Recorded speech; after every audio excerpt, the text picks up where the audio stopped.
Good morning mga idol. Yung pong aking pisan ay nagbibinta ng nangka. Ayun. Ang lalaki ng langka mga idol. Oh, hala. Hinog na ba yan?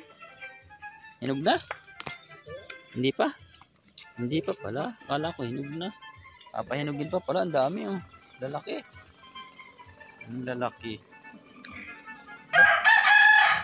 Magkano isa ng ganon?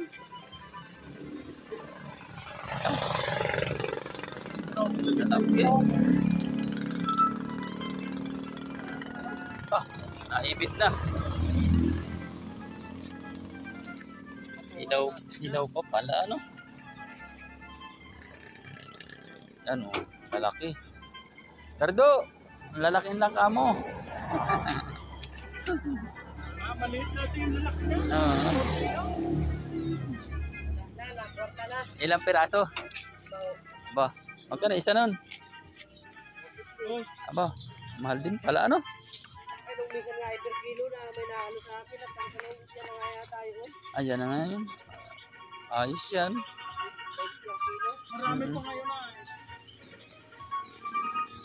Kumbaga man ay papahinugin pa, hindi na. Papahinugin pa.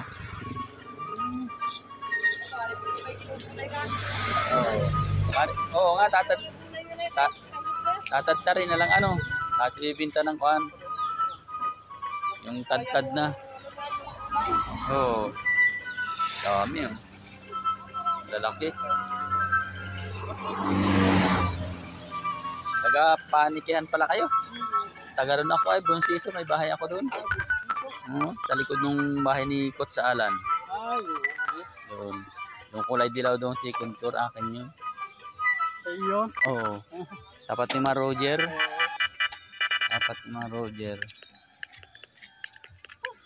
Ay, may bahay din ako dito. Kaya dito muna ako.